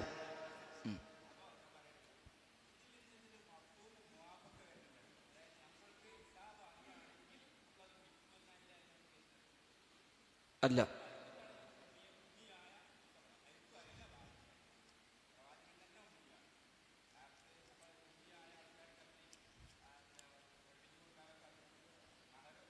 വല്ല പഠിപ്പിച്ചു കൊടുക്കാൻ പറഞ്ഞു. അത്രയും വിജ്ഞാനത്തിന് പ്രാധാന്യം നൽകി ഉമ്മിയായതുകൊണ്ട്. പക്ഷെ ഉമ്മിയല്ല പ്രവാചകൻ എന്നുള്ള ആൾക്കാരും ചില ഒറ്റപ്പെട്ട ആൾക്കാരുണ്ട് വാദിക്കുന്നത്. അതുപോലെ അപ്പോൾ നമ്മൾക്ക് ഹിസാബ് അപ്പോൾ ഹിസാബിന് അപ്പം തന്നെ പ്രാധാന്യം കൊടുത്തു. ആ ഹദീസ് പറഞ്ഞു വലാൻ നമുക്ക് ഹിസാബ് അറിയില്ല, നമുക്ക് എഴുത്താനും അറിയില്ല. അപ്പോൾ അത് പ്രത്യേകിച്ച് ആ 2 വാക്ക് ഹദീസ് അത് പ്രത്യേക പ്രവാചകൻ റസൂൽ പറഞ്ഞത് ഇതൊരു മഫൂം മുഖാലിഫ് അല്ല മുവാഫഖ് ഉണ്ടല്ലോ വരുന്നില്ലേ. നമ്മൾക്ക് കണക്കറിയാണെങ്കിൽ ഇൻഷാ അല്ലാഹ് നമുക്ക് പിടിക്കാം. പിന്നെ അതൊന്ന്. രണ്ടാമത്തെ ചൊക്കെ കഴിഞ്ഞിട്ട് പിന്നെ ചോദിക്കട്ടെ, എനിക്കുള്ള സംശയമാണ്. തീരുങ്ങളെടുത്ത് മിക്കവാറും തീരലുണ്ട് ചില സംശയങ്ങളൊക്കെ. പിന്നെ ഒരു സംഘം ഉംറ സംഘം മക്കയിൽ നിന്ന് ആരന്തികൾ ഫുള്ള് കേരളക്കാർ അവിടെ മാസം കണ്ടിട്ട് പെരുന്നാളായിട്ട് കേരളത്തിൽ വരുന്നു. 2.5 മണിക്കൂർ കൊണ്ട് ഇവിടെ ഇറങ്ങി. ഇവരെ കൂടെ ഇവിടെ നോമ്പ് നോൽക്കണം, അവിടെ പെരുന്നാൾ കഴിക്കണം അവർ. അപ്പോൾ അതിന് മറ്റേ ഹദീസായിട്ട് ബന്ധപ്പെട്ട ഉമൈറിൻ്റെ ഹദീസ് ഉണ്ടല്ലോ, അതായത് മദീനയുടെ പുറത്തുനിന്ന് തലേന്ന് പോകുന്നു ടീം. തലേന്ന് തന്നെ പറയണ്ടല്ലേ ഹദീസിൽ അല്ലേ?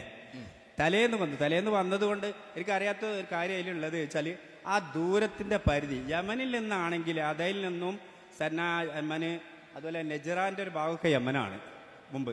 ഇപ്പോഴും തന്നെ അമീറന്മാരെല്ലാം അവിടെ കൊണ്ടുപോയിട്ട് പൈസയൊക്കെ കൊടുത്തിട്ട് ഇങ്ങനെ അടക്കി നിർത്തുന്നുണ്ടെന്നൊക്കെ പറഞ്ഞു അവിടുത്തെ ഉത്തരവാദിത്തപ്പെട്ട ആൾക്കാർ. അപ്പം എന്താണെന്നറിയില്ല, ഈ യമനിൽ നിന്നാണെങ്കിൽ ഒട്ടകത്തിൻ്റെ പുറത്ത് കുതിരപ്പുറത്തൊക്കെ വന്നാൽ തലേന്ന് പോന്നാലും എത്തൂല എന്ന് പറഞ്ഞിട്ടുണ്ട് ചിലവർ പിറ്റേന്നൊക്കെ. ഏതായാലും ആ നാട്ടിൽ നിന്ന് വലത് നിന്നാണല്ലോ അതിലും പറഞ്ഞതില്ലേ ആ ഹദീസിലും. അവരവിടുന്ന് പുറപ്പെട്ട് ഇവിടെ പിറ്റേന്ന് എത്തി അസറിൻ്റെ ശേഷം അവിടെ എത്തി. ഞങ്ങൾ ഇന്നലെ പോകുന്നതെന്ന് പറയും, ഇന്നലെ എന്ന് പറയുന്നുണ്ട് ഏതായാലും. അപ്പോൾ അപ്പോൾ ഞങ്ങൾ അവിടുന്ന് മാസം കണ്ടോ. അപ്പോൾ നബി ഇവിടെ മാസം കണ്ടോ നോക്കണമെന്നോ ആ സുമൂർ റോഹിയത്തിക്കാന്നുള്ള ഹദീസ് റസൂലിന് അറിയാത്തതുകൊണ്ടല്ലോ. റസൂൽ അപ്പം എന്താടി മുസല്ലയിലേക്ക് പോകാൻ പറഞ്ഞു. ഈ മുസല്ലയിലേക്ക് പോകാൻ പറഞ്ഞ കുഞ്ഞാലാക്കനോട് പറഞ്ഞത് അത് ഓലോണ്ട് പോകാനാ പറഞ്ഞത് എന്ന് ആ വന്നവരോട്. മുസല്ലാഹും അവരെ എല്ലാവരുടെ പ്രത്യേകിച്ചൊരു അവർ വന്നവർക്ക് മാത്രമൊരു പെരുന്നാൾ ഉണ്ടാക്കൂലല്ലോ അവിടെ. അപ്പോൾ മൊത്തത്തിൽ ഇതൊന്ന് വിശദീകരിച്ചാൽ ആ ദൂരം അവർ ആ പുറത്തുനിന്ന് വന്നത്. പിന്നെ ഈ ബലത് എന്ന് പറഞ്ഞ വാക്കിന് വലിയ സൗദി അറേബ്യ ഇപ്പോൾ മൊത്തത്തിൽ ബലത് എന്ന വാക്കിന് ഇപ്പോൾ കൊടുക്കുന്നത് സൗദി അള്ളാഹു ജല്ല ആദൽ ബലദ ആമിനം മുത്മൈനൻ സായറ ബിലാദുൽ മുസ്ലിം എപ്പോഴും പ്രാർത്ഥിക്കുന്നുണ്ടല്ലോ അവർ. അപ്പോൾ മൊത്തം സൗദിയാണല്ലോ. ജസീറത്തുൽ അറബ് മൊത്തം കൂട്ടുണ്ടോ എന്നും അറിയുന്നില്ല. അപ്പോൾ അങ്ങനെയൊക്കെ ആകുമ്പോൾ നമുക്കിപ്പോൾ ഡൽഹി കണ്ടാലും ബോംബെയിൽ കണ്ടാലും ഒക്കെ വലുതായിട്ട് അംഗീകരിച്ചൂടെ, അതും ചോദിക്കുന്നു. അപ്പാടെ ഓക്കെ, അൽഹംദുലില്ലാ. ഒന്നാമത്തെ ചോദ്യങ്ങൾ കഴിഞ്ഞ വർഷം ചോദിച്ചിരുന്നു. കഴിഞ്ഞ വർഷം ചോദിച്ചിരിക്കണേ, അത് ഞാൻ മറുപടിയും പറഞ്ഞേക്കണേ. ഒന്നാമത്തെ ചോദ്യം അങ്ങനെ മഫ്ഹൂം മുവാഫഖ ഇല്ല, അത് മഫ്ഹൂം മുഖാലഫയാണ്. ഇന്നാ ഉമ്മത്തുൻ ഉമ്മിയ്യ ലാ നക്തുബു വലാ നഹ്സിബ്. നാം ഉമ്മിയത്തായ ഉമ്മത്താകുന്നു, നാം എഴുതുകയില്ല, കണക്ക് കൂട്ടുകയില്ല. ഈ ഹദീസ് പലപ്പോഴും അർത്ഥം വെക്കുമ്പോൾ അറിഞ്ഞോ അറിയാതെയോ, ഇപ്പം താങ്കളടക്കം പറഞ്ഞ അർത്ഥം, ആ അർത്ഥം തെറ്റാണ്. നമുക്ക് എഴുത്തറിയുകയില്ല, കണക്കറിയുകയില്ല എന്നല്ല ഹദീസിലുള്ളത്. അങ്ങനെ ഹദീസിലില്ല. എല്ലാവരും അങ്ങനെ അർത്ഥം വെക്കുക. നമുക്ക് എഴുത്തും അറിയാം, കണക്കും അറിയില്ല, അതുകൊണ്ട് നമ്മൾ ഇനി ആകാശത്ത് പോക്കുക, വേറെ വഴിയൊന്നുമില്ല. അപ്പോൾ എഴുത്തും കണക്കും അറിഞ്ഞാലോ ഇതാവശ്യമില്ല എന്നല്ലേ? അതാണിപ്പോൾ മഫ്ഹൂം മുവാഫഖ എന്ന് അദ്ദേഹം പറയുന്നത്. മഫ്ഹൂം മുവാഫഖ അല്ല, മഫ്ഹൂം മുഖാലഫയാണ്. അങ്ങനെ മഫ്ഹൂം ഇല്ല അതിന്. നാം എഴുതുകയില്ല, കണക്ക് കൂട്ടുക ഇല്ല എന്നാണ്. ഇന്ന ഉമ്മത്തുൻ ഉമ്മിയ, ഈ ഉമ്മത്ത് ഉമ്മിയത്താണെന്നാണ്. നബി ഉമ്മിയാണെന്നല്ല അവിടെ പറഞ്ഞത്. നബി ഉമ്മിയാണ് എന്നല്ല, ഉമ്മത്ത് ഉമ്മിയത്തായ ഉമ്മത്താണ്. ഇത് പറയുന്ന സമയത്ത് എല്ലാ സ്വഹാബികളും എഴുതാനും വായിക്കാനും അറിയാത്തവരാണോ? അല്ലല്ലോ. നബിക്കിറങ്ങാൻ എല്ലാ വഹയും അവിടെ എഴുതി വെച്ചിട്ടില്ലേ? നബിക്ക് വന്ന വഹയ മുഴുവനും രേഖപ്പെടുത്തിയിട്ടുണ്ട്. അപ്പോൾ അവിടെ എഴുത്തറിയുന്നവരുണ്ട്, നബിക്ക് വേണ്ടി കത്തയക്കുന്നവരുണ്ട്, എല്ലാം രേഖപ്പെടുത്തുന്ന സംവിധാനമുണ്ട്, കണക്കറിയുന്നവരും വന്നിട്ടുണ്ട് എന്നാണ്. ഇന്നത്തെ അത്ര വലിയ സംവിധാനം ഇല്ലെങ്കിലും കണക്കറിയുന്നവരുമുണ്ട്. അപ്പം ആ ഒരു ഉമ്മിയത്തല്ല അവിടെ ഉദ്ദേശിച്ചത്. അത് ഈ ഉമ്മത്തിൻ്റെ ഒരു മദ്ഹായിട്ട് പറഞ്ഞ കാര്യമാണ്. നമ്മൾ ഈ ഇപ്പം നിങ്ങൾ പറഞ്ഞ അടക്കം ഞങ്ങൾ കുറ്റപ്പെടുത്തില്ല കേട്ടോ, നിങ്ങൾ പറഞ്ഞ അർത്ഥം അടക്കമുള്ള അർത്ഥം വെച്ചാൽ ഇതിൻ്റെ ഒരു മറുവശം എന്താ? ഓലൊക്കെ മോശക്കാരായിരുന്നു, നമ്മളൊക്കെ പോലെ ഉഷാറായി എന്നല്ലേ വരിക. ഓലിപ്പോൾ ഒന്നും അറിയാത്ത കുറച്ച് ആൾക്കാർ നബി സാഹിബികളൊക്കെ നമ്മളൊക്കെ ഇപ്പോൾ അവിടെ നിന്നൊക്കെ രക്ഷപ്പെട്ട് ഉഷാറായി പോന്നു എന്ന ഒരു തരം കൂടെ ഉണ്ടല്ലോ. എന്നാൽ ഈ ഉമ്മത്തുൻ ഉമ്മിയ എന്നത് ഖിയാമത്ത് വരെ ഈ ഉമ്മത്തിനുള്ള സിഫത്താണ്. നമ്മൾ ലോകത്തിലെ എല്ലാ ഭാഷ പഠിച്ചാലും നമ്മൾ ഉമ്മത്തുൻ ഉമ്മിയത്താണ്. അതെന്താ അറിയോ? തൗറാത്ത് ആ എഴുത്തിൽ മാത്രമാണ് അവലംബിച്ചത്. അവിടെ ആ എഴുത്ത് മാറ്റിയപ്പോൾ തൗറാത്ത് നിയമങ്ങൾ മാറി. പുരോഹിതന്മാർ തൗറാത്തിനാണ് മാറ്റം വരുത്തി. ആ എഴുതി നോക്കിയിട്ടാണ് ബാക്കിയുള്ളത് ചെയ്യണത്. തൗറാത്ത് ഇഫ്ലാക്കൽ അവിടെ ഇല്ല, ഇഞ്ചിൽ ഇഫ്ലാക്കൽ അന്നില്ല. അവരുടെ അവലംബം എഴുത്തിലാണ്. അവിടെ എഴുത്ത് മാറുമ്പോൾ മതനിയമം അവിടെ മാറും. ആ പുരോഹിതന്മാർ എഴുത്തിൽ മാറ്റം വരുത്തി, അതുവഴി മതനിയമം ഒരു മാറ്റി. നമ്മളെ സംബന്ധിച്ച് ലാ നക്തുബു വലാ നഹ്സിബ്, നാം എഴുതുകയില്ല, കണക്ക് കൂട്ടുകയില്ല. ഒരു എഴുത്തില്ലെങ്കിലും നമ്മളെ ദീനിൽ ഒരു കുഴപ്പമില്ല. തൗറാത്ത് ഇറങ്ങിയത് കയ്യിലേക്കാണ്, ഇഞ്ചിയിൽ ഇറങ്ങിയത് കയ്യിലേക്കാണ്, ഖുർആൻ ഇറങ്ങിയതോ കൽബിലേക്കാണ്. ഇന്നലെ ക്യാമലിന് ഓതിയായത്തല്ലോ, ബൽഹി ആയാത്തുൻ ബയ്യിനാത്തുൻ ഫീ സുദൂരില്ലദീന ഊത്തുൽ ഇൽം. ഇൽമ് നൽകപ്പെട്ട ആളുകളുടെ ഹൃദയങ്ങളിലുള്ള വ്യക്തമായ ആയത്താകുന്നു ഇത്. ലോകത്തെ എല്ലാ മുസ്ഹഫിന്റെ കോപ്പിയും കത്തിച്ചു കളഞ്ഞാലും ഇവിടെ നിയമം മാറില്ല, ഒരു അക്ഷരം പോലും മാറില്ല. ആ ഉമ്മിയത്ത് ഖിയാമത്ത് വരെ ഉണ്ടാവും. നമുക്ക് എഴുത്ത് ആവശ്യമില്ല, നമുക്ക് കണക്കും ആവശ്യം. ഈ ദീൻ നിലനിൽക്കാൻ എഴുത്തും വേണ്ട, കണക്കും വേണ്ടതാണ്. അല്ലെങ്കിൽ ഈ ദീൻ നിലനിൽക്കും. മറ്റൊരു ദീനോ എഴുത്തുമല്ല നിലനിന്നത്. എഴുത്ത് പോയാൽ ഓരോ ദീന് പോയി, എഴുത്ത് മാറിയാൽ ഓരോ ദീന് മാറി. ഈ ഉമ്മത്തതല്ല, ഇന്ന ഉമ്മത്തുൻ ഉമ്മിയ. ഇബ്നു തൈമിയ്യ റഹിമഹുല്ലാഹ് പറഞ്ഞു, ഇത് സിഫത്തു മദ്ഹിൻ, ഈ ഉമ്മത്തിനുള്ള ഒരു മദ്ഹാണ് ഈ പറഞ്ഞതാണ്. ഒരു പോരായ്മറ്റ് പറഞ്ഞതല്ല, ഈ ഉമ്മത്തിന്റെ ഒരു മഹത്വമായിട്ടാണ് പറഞ്ഞത്. അത് ഖിയാമത്ത് വരെ നിലനിൽക്കുന്ന സിഫത്തുമാണ്. അപ്പം ഇനി മുസ്ലിമീങ്ങളൊക്കെ എഴുത്തും വായനയും പഠിച്ചു, ശാസ്ത്രം പഠിച്ചു, ഓരൊക്കെ വലിയ വലിയ നിലവാരത്തേക്ക് എത്തി. അതോടെ ഇനി നമ്മൾ ഉമ്മിയ അല്ല എന്ന് വരൂല. നബിനെ അല്ലാഹ് അയച്ചു കൊടുക്കുക, ഹുവല്ലദീ ബഅസ ഫിൽ ഉമ്മിയീന റസൂലൻ മിൻഹും. ഉമ്മിയീങ്ങളിലേക്ക് അല്ലാഹു തആല റസൂലിനെ അയച്ചു. അപ്പോൾ റസൂൽ നമുക്കുള്ളതല്ലേ? റസൂൽ നമുക്കുള്ളതല്ലേ? അപ്പൊ ആ ഉമ്മിയെ നമ്മൾ വിടുവോ? പെടൂലെങ്കിൽ റസൂൽ നമ്മൾതാവൂല. അപ്പൊ ഖിയാമത്ത് വരെ ഈ ഉമ്മത്തിന്റെ സവിശേഷതയാണ് ഈ ഉമ്മത്ത് ഉമ്മിയത്താണ്. ഒരു എഴുത്തും ഒരു കണക്കും ഒന്നുമില്ലെങ്കിലും ഈ ദീന് യാതൊരു കോട്ടവും സംഭവിക്കാനില്ല. അതാണ് ആ ഹദീസിന്റെ ശരിയായ അർത്ഥം. ആ ഹദീസിന്റെ ശറഹ് എവിടെ വായിച്ചു നോക്കിയാലും അങ്ങനെ കിട്ടുള്ളൂ. നമ്മൾ ഈ മനസ്സിലാക്കി വെച്ച അർത്ഥം വെച്ചാൽ അതിങ്ങനെ ആരൊക്കെയോ പറഞ്ഞു പ്രചരിച്ച അർത്ഥമാണ്. അല്ലാതെ ഫതുൽ ബാരി എടുത്ത് നോക്കി, ഷറഹ് മുസ്ലിം എടുത്ത് നോക്കി, അവിടെ ഒന്നും നമുക്ക് പിന്നെ നമ്മൾ മനസ്സിലാക്കി ഈ പ്രചരിപ്പിക്കപ്പെടുന്ന ഈ അർത്ഥം അവരാരും കൊടുത്തിട്ടില്ല. ലാ നക്തുബു, നാം എഴുതുക ഇല്ല. നമുക്ക് എഴുത്തറിയാന്നല്ല. കാരണം സുദീഖ് തന്നെ എഴുത്തറിയാമായിരുന്നു, ഉമർ ഖത്താബിന് എഴുത്തറിയാമായിരുന്നു, ഉസ്മാൻ അഫ്ഫാൻ എഴുത്തറിയാമായിരുന്നു, അലി അള്ളാഹുവിന് എഴുത്തറിയാമായിരുന്നു. ദീവാനു അലി എന്ന പേര് അലി അള്ളാഹുവിന് അന്നൊരു പ്രത്യേകം വേടനുണ്ടായിരുന്നാണ് രേഖപ്പെടുത്തി വെച്ചത്. ഇബ്നു മസ്ഊദ് എഴുത്തറിയുമായിരുന്നു. ഇവരൊക്കെ അന്ന് എഴുത്തുകാരാണ്. ഓലൊക്കെ മുമ്പ് തന്നെ നബി പറഞ്ഞത് ഇന്ന ഉമ്മത്തിന് ഉമ്മയ്യ. അപ്പോൾ ഓല് പറഞ്ഞ നബി നിങ്ങൾക്ക് പറയാം, ഞങ്ങളതല്ല എന്ന് പറഞ്ഞിട്ടില്ലല്ലോ. അപ്പോൾ ഉമ്മത്തിന്റെ സവിശേഷതയാണ് ഈ ഉമ്മത്ത് ഉമ്മിയത്താണ്. അതാണ് ഇബ്നു തൈമിയ്യ റഹിമഹുല്ലാഹ് പറഞ്ഞത്. അതുകൊണ്ട് കാഴ്ചയെ ബന്ധിപ്പിച്ച് മുഴുവത്തായത് അതുകൊണ്ടാണ്. അത് ഉമ്മിയത്തിന്റെ പ്രത്യേകതയാണ്. കണക്ക് ബന്ധിപ്പിച്ചാലോ ആ കണക്ക് പൊളിഞ്ഞാലും ദീനാണ് പൊളി. ഇത് കണക്ക് പൊളിഞ്ഞാലും ദീനൊരു കോട്ടവും സംഭവിക്കാനില്ല. അപ്പൊ ഞങ്ങൾക്ക് എഴുത്തും വായനയും അറിയില്ല എന്ന ഹദീസില്ല. നാം എഴുതുക ഇല്ല, കണക്ക് കൂട്ടുകയില്ല. എന്നിട്ട് അപ്പം അശ്വറു ഹാക്കഥ വഹാക്കഥ, മാസം 29ഉം 30ഉം ആകുന്നു. ഇനി ഗോളശാസ്ത്രത്തിൽ വലിയ അഗ്രഗണ്യനായിരുന്നു ഇബ്നു തൈമിയ്യ റഹിമഹുല്ലാഹ്. അദ്ദേഹമാണ് കണക്ക് അവലംബിച്ചുകൊണ്ട് മാസം പ്രവേശിക്കൽ അങ്ങേയറ്റം വിമർശിക്കുകയും അത് മഹാ അബദ്ധമാണ് എന്നും അത് നിരീശ്വരവാദികളുടെ ശൈലിയാണ് എന്ന് വരെ അദ്ദേഹം അവിടെ പറഞ്ഞു. അദ്ദേഹം ഗോളശാസ്ത്രത്തിൽ വലിയ അഗ്രഗണ്യനാണ്. അദ്ദേഹം കൈകാര്യം ചെയ്ത ഗോളശാസ്ത്രം ഇന്നുപോലും ശാസ്ത്രം അത്ര പണ്ടുകൊള്ളുന്ന സംശയമാണ്. ആ ഗോളത്തെ അദ്ദേഹം കൈകാര്യം ചെയ്തിട്ടുണ്ട്. അതൊക്കെ പഠിച്ച ഓല് പറഞ്ഞെന്താണ്, ഈ കണക്കെല്ലാം നോക്കേണ്ടതാണ്. അപ്പം അങ്ങനെ ഒരിക്കലും ആ ഹദീസിൽ നിന്ന് ഇല്ല. അവിടെ ആ ഹദീസിൽ നിന്ന് അന്ന് എഴുത്തറിയാത്തതുകൊണ്ട് ഒരു ആകാശത്തേക്ക് നോക്കി, ഇപ്പം എഴുത്തറിഞ്ഞതുകൊണ്ട് ഇനി നോക്കേണ്ടതില്ല എന്ന് മനസ്സിലാക്കിയാൽ അത് മഫ്ഹൂം മുവാഫഖല്ല. മഫ്ഹൂം മുവാഫഖ എന്ന് വെച്ചാൽ ഒരു സംഗതി പറഞ്ഞു അതിനോട് യോജിക്കുന്ന മറ്റൊരാശയം മനസ്സിലാക്കുക, അത് മഫ്ഹൂം മുവാഫഖ എന്നാൽ. മഫ്ഹൂം മുഖാലഫ എന്നാൽ നേരെ എതിര് മനസ്സിലാക്കുക. അത് അറബി ഭാഷ. ഇപ്പോൾ മാതാപിതാക്കളോട് ചേ എന്ന് പറയാൻ പാടില്ല എന്ന് ഖുർആനിലുണ്ടല്ലോ. അപ്പോൾ ഒരുത്തം പറയാം ചേ എന്ന് പറയാൻ പാടില്ല, തല്ലാൻ പറ്റുന്നല്ലോ.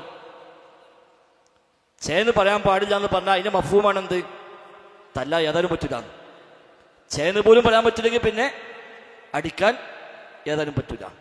എന്നാൽ ഒരുത്തം മനസ്സിലാക്കി ചേന്ന് പറയാൻ പാടില്ല എന്നേ ഉള്ളൂ, അടിക്കാൻ പറ്റും, അതിന് കുഴപ്പമൊന്നുമില്ല. അത് മഫ്ഹൂം മുവാഫഖല്ല, അത് മഫ്ഹൂം മുഖാലഫയാണ്. ഇതിന് ഉദ്ദേശിക്കാത്ത ആശയം മനസ്സിലാക്കലാണ്, മറ്റ് ഉദ്ദേശിച്ചതിൽ തന്നെ ഉൾക്കൊള്ളുന്ന ആശയത്തെ മനസ്സിലാക്കലാണ്. അപ്പം ഈ ഹദീസ് ഒരിക്കലും നമുക്ക് അങ്ങനെ മനസ്സിലാവുകയില്ല. അങ്ങനെ അഹ്ലുസുന്നah നേതാക്കന്മാരും മനസ്സിലാക്കിയിട്ടുമില്ല. അത് ആരോ യുക്തി വെച്ച് അർത്ഥം വെച്ച് പോയി കൊണ്ടുവന്ന തെറ്റായ ഒരു നയം മാത്രമാണ്. അതുകൊണ്ട് തന്നെ ഈ ഹദീസും തെളിവാണ് നമുക്ക് കണക്ക് ആവശ്യമില്ല എന്നുള്ളത്.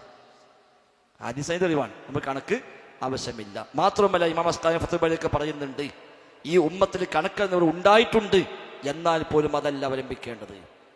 ഇത് 852 അസ്ഖലാനി വഫാത്തായത്. അദ്ദേഹം ഫത്ഹുൽ ബാരി രേഖപ്പെടുത്തി, ഈ ഉമ്മത്തിൽ കണക്കറിയുന്നവരുണ്ട്, എന്നാലും അതല്ല ഈ വിഷയത്തിൽ സ്വീകാര്യമായിട്ടുള്ളത് എന്ന് അദ്ദേഹം അവിടെ വ്യക്തമായി രേഖപ്പെടുത്തി വെച്ചതും കാണാൻ കഴിയുന്നുണ്ട്. അപ്പം അങ്ങനെ നമ്മൾ ഹദീസിനെ മനസ്സിലാക്കരുത്. കഴിഞ്ഞ ചോദിച്ചപ്പോൾ ഞാൻ അതൊക്കെ പറഞ്ഞേക്കണേ, പിന്നെ നിങ്ങൾ അതേ ചോദ്യം പിന്നെ ചോദിച്ചു എന്നുള്ളത് വിഷമുണ്ട്. ചോദിച്ചു നന്നായി, നമുക്ക് എല്ലാവർക്കും കേൾക്കാനായി. എങ്ങനെ ചോദിച്ചു നന്നായില്ല, ഞങ്ങൾ ചോദിച്ചതിനെ കുറ്റപ്പെടുത്തല്ല, എല്ലാവർക്കും കേൾക്കാനായല്ലോ. പക്ഷെ നമ്മളെന്ന് വെച്ചാൽ ഒരു നല്ല മനസ്സോട് കൂടി ഞാൻ പറഞ്ഞത് സ്വീകരിക്കണം എന്നല്ല. നമ്മുടെ ഈ ഹദീസ് ഷറഹ് മദനിയാണല്ലോ, അദ്ദേഹം പുളിക്ക് കോളേജ് പഠിച്ച ആളാണ്, മദനിയാണ്, ഇവിടെ ഇന്ന് ക്ലാസ് എടുക്കേണ്ട ആളാണ്, അവിടെ ഇരിക്കേണ്ട ആളല്ല. അപ്പം നിങ്ങൾ ഫത്ഹുൽ ബാരി മറിച്ച് നോക്കി, ഷറഹ് മുസ്ലിം വായിച്ചു നോക്കി, ഷെയ്ഖ് ഇസ്ലാമിക് കിതാബ് വായിച്ചു നോക്കി, നിങ്ങൾക്ക് വായിക്കാൻ കഴിയുമല്ലോ. എന്നിട്ട് നോക്കി അതിലെന്താ ഉള്ളത്. നമ്മളൊരു നിലപാടിയിട്ട് കാണണ്ട. അപ്പം അൽഹംദുലില്ലാഹ് ചോദ്യം വന്നത് നന്നായി, സന്തോഷമുള്ളൂ. നമ്മളങ്ങനെ അതിനെ ആക്ഷേപിച്ചിട്ടില്ല. പക്ഷേ നമ്മൾ വായിക്കാനും പഠിക്കാനും കഴിയുന്ന ആളുകൾ അത്തരം സോഴ്സുകൾ ഒന്ന് അവലംബിക്കണം. എൻ്റെ ഒരു സംസാരം മാത്രങ്ങൾ അസ്ലാക്കി സ്വീകരിക്കേണ്ട, അത് അംഗീകരിക്കണമെന്നുമില്ല. ഈ ഹദീസിന് എഴുതപ്പെട്ട വ്യാഖ്യാനങ്ങൾ ഫത്ഹുൽ ബാരിയിൽ വിശദമായി ഈ ഹദീസുമായിട്ട് ചർച്ചയുണ്ട്, ഷറഹ് മുസ്ലിമിൽ വിശദമായ ചർച്ചയുണ്ട്. ഇതിനൊക്കെ ഏറ്റവും അവലംബിക്കാൻ പറ്റിയ കിതാബാണ് ഇബ്നു തൈമിയ്യയുടെ മജ്മു ഫത്താവ, 25-ാം വാള്യം ഫിഖ്ഹ്. അതിൽ കിതാബു സിയാം, നോമ്പുമായി ബന്ധപ്പെട്ട ഭാഗം, ഏതാണ്ട് ഒരു 100-150ഓളം പേജുകൾ വളരെ വിശദമായി ഈ നോമ്പ്, റമദാൻ മാസം പ്രവേശിക്കൽ, അതിന് മാസപ്പിറവി, അതിന് കണക്ക്, അതിന് കാഴ്ചകൾ, ചന്ദ്രൻ്റെ ഉദയം അസ്തമയം, അതിന് ഗോളശാസ്ത്രം, അതിന് ദീനും, അതിന് ആയത്തും ഹദീസും എല്ലാം വെച്ചുകൊണ്ട് വളരെ വിശദമായി അദ്ദേഹം അത് ചർച്ച ചെയ്തിട്ടുണ്ട്.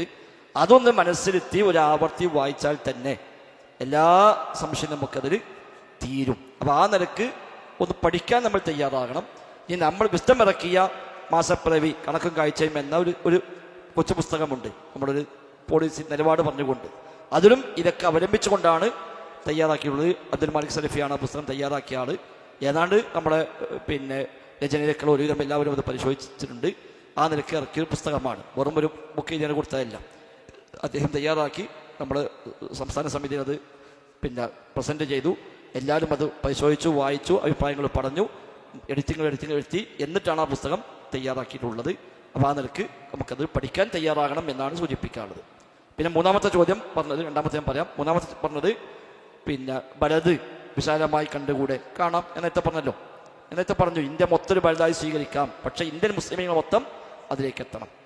അല്ലാത്ത കാലത്തോളം അതുകൊണ്ട് ഫിത്തന മാത്രമേ ഉണ്ടാവുള്ളൂ. നമ്മൾ തീരുമാനിച്ചു ഇന്ത്യ ഇവിടെ കണ്ട് ഞാൻ സ്വീകരിക്കും, അവിടെ എന്താ ഉണ്ടാകുക? ഒരു അഭിപ്രായഭിന്നത അതുണ്ടാകുമെന്നല്ലാതെ വളരെ പ്രത്യേകിച്ച് നേട്ടമൊന്നും ഉണ്ടാവാനില്ല. സൗദി അറേബ്യ സമയ വ്യത്യാസമുണ്ട്, ശരിയാണ്. ദമാമും ജിദ്ദയും തമ്മിൽ 3/4 മണിക്കൂർ സമയ വ്യത്യാസമുണ്ട്. പക്ഷെ അവിടെ ഒരു ഒറ്റ ബൽദായി കണക്കാക്കുന്നു. റബ്ബി ജൽ ഹാദൽ ബൽദ ആമിൻ എന്ന് ഇബ്രാഹിം ഇസ്ലാം പ്രാർത്ഥിച്ചത് സൗദി അറേബ്യക്കല്ല, അത് മക്കയാണ്. അപ്പോൾ സൗദി അറേബ്യ മൊത്തമല്ല. ഇന്നത്തെ പണ്ഡിതന്മാർ പ്രാർത്ഥിക്കുമ്പോൾ സൗദി അറേബ്യക്ക് മൊത്തമാണ്, ശരിയാണ്. ഇന്ന് അവിടെ ബലദിന് കൺസെപ്റ്റ് മാറി. അതൊരു ഭരണാധികാരിയാണ്. ഒരു ഹാക്കിമിന് കീഴിൽ വന്നു കഴിഞ്ഞാൽ പിന്നെ അവിടെ സമയ വ്യത്യാസവും ഉദയ വ്യത്യാസവും പരിഗണിക്കേണ്ടതില്ല. ഇസ്ലാമിക ഭരണമുണ്ടായി കഴിഞ്ഞു, ഒരു ഭരണാധികാരി വന്നു. ആ ഭരണാധികാരിയുടെ ഭരണ ഏരിയ എത്രയുണ്ടോ അതെല്ലാം ഒരു ബലതായിട്ടവിടെ പരിഗണിക്കും, ഇസ്ലാമിക ഭരണമാണെങ്കിൽ. അവിടെ പിന്നെ വാട സമയ വ്യത്യാസം നോക്കൂല.